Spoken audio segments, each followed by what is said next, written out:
Welcome everyone and thanks for joining. It's Andrew from IDB here. Back at CES 2018, we got our first look at DJI's new Osmo Mobile 2, which has some new features and a dramatically lower price. Now, often when we see a huge price drop like this, there's usually a big reduction in quality. So was that the case with the Osmo Mobile? Let's take a look and find out.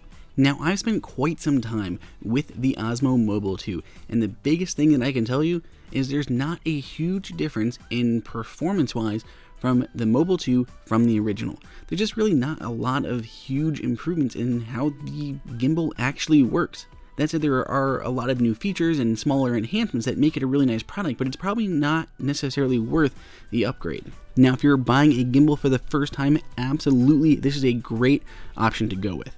The new version does come with a nice carrying case. On my original Osmo Mobile, it just came in a plain box, so I did like that there was this case in here that keeps it a little bit protected, similar to the other DJI drones that we've seen.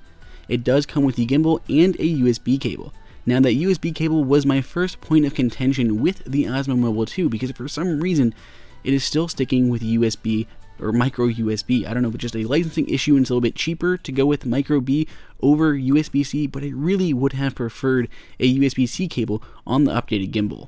One big thing, especially for the selfie generation that we live in now, is the ability to rotate the actual holster. So the holster is upgraded, it works a lot nicer, a lot more smooth. It's really easy to mount your phone in here and take it out, but it'll also now rotate 90 degrees so you can hold your phone vertically as well as horizontally. That means if you're vlogging and you want to take a video of yourself, this works amazing for that. I tested it out a bunch and it actually worked really smooth. I could walk around and cleanly shoot video of myself. Front-facing camera worked really nicely. Now, the new one has this huge updated battery, and to help take advantage of that, they added a USB output. Unfortunately, you can't use it while you're actually shooting on the gimbal, but it is a really handy feature. You can use it as a backup battery to power up your phone on the go. On the bottom of the gimbal, there is a tripod mount. This was here on the last generation. It works not only with tripods, with many other accessories as well, but they lose the one that was on the side. I believe the original Osmo Mobile had a tripod mount on the side, which was pretty handy depending on how you were mounting your gimbal. So there's all these different advanced features like hyperlapse and time-lapse and motion lapse, and all of those are really handy, but I kind of would have preferred to having that extra slot there on the side of the gimbal as well as here on the bottom. I also want to point out how this worked with my phone case. I have a pretty slim phone case on my iPhone 10. However, when I put it in, while it did hold it and it didn't fall out, it wasn't going anywhere, it did not fit into the groove, and that just made me a little bit nervous. I could see a sudden jolt or something knocking that phone loose, so maybe it would work best without a case on your phone, but it was definitely something that I noticed and was a little perturbed by. Like the original Osmo Mobile, this can connect to your phone over Bluetooth 4.0. The pairing process, everything like that, went really smoothly, and when you first activate it, that'll turn on the 1-year manufacturer's warranty. You'll notice they updated the controls to make them significantly more simple.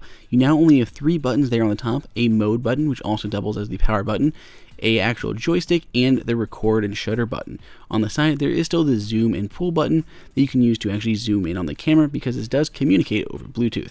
The joystick allows you to move the camera around, the record button allows you to actually take a photo or start a video, and the mode button allows you to switch between modes, whether you want it to be locked onto a subject or move around more freely and just smooth out all your movements. As we mentioned, it now works vertically, which is pretty handy if you want to take vertical videos or you're vlogging and recording yourself. It's pretty handy and it works pretty smoothly, though I did have to readjust the arm to rebalance when I switch between modes. It does not switch between modes automatically. You can't do it while recording. You do have to kind of stop and move everything around to readjust. Compared to the original, the weight is pretty much the same, but that's pretty impressive considering it has a new nylon body that's significantly lightweight, but the battery inside is huge. It is now up to like 13-14 hours of battery life compared to the original, which would get you 3 to 4 hours maybe in actual real-world use time. So that means the new body is significantly lighter, but is still able to pack in a huge battery. Now, I do like the DJI Go app. It works really well. There's a lot of really neat features, such as motion tracking here. It does a pretty decent job. If you move around too fast, yes, it does lose the subject, but it did a pretty good job of picking that subject up again. I mean, I have something kind of random here, just the top of this post, but I can move around pretty much barely moving the gimbal, and it was still able to track that object.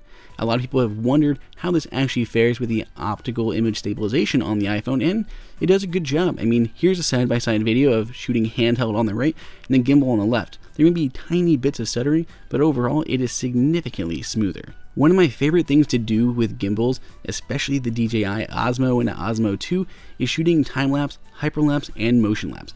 Motion lapse here, this is one of my favorites, setting a start point and an end point, shooting however many frames you want a second and how much time, and it'll put that all into a nice video. It looks super nice, great for sunsets or anything on vacation. While the new DJI Osmo 2 maybe lost one or two things in the process, it loses the trigger, loses a couple other things, the body is a little bit more lightweight, the new price and the other modes make this thing completely worth it, and this probably is one of my favorite accessories for my iPhone and the iPhone X. With the price coming down to only $129, this thing feels like an absolute steal. Compared to all the other gimbals that we saw at CES, it seemed like other manufacturers really stopped in their tracks at how low DJI had made this price. It's an absolute great thing to pick up, and you can find a link for it below in the description.